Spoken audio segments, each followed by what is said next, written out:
the more you retain the spiritual energy, the more you will develop the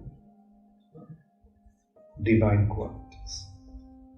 You know that verse? Yasyāsti bhaktir bhagavaty akiñcanā sarvair gunais tatra samāsate. Sarvair gunais tatra. All divine qualities become manifest when one develops devotion to Krishna. Why? Because you are not wasting this vital energy, you are retaining the vital energy.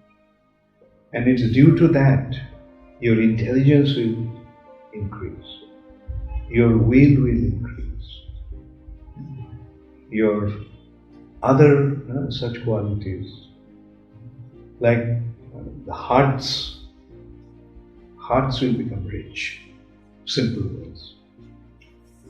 Then all good qualities, compassion, mercy, tolerance, they all will become.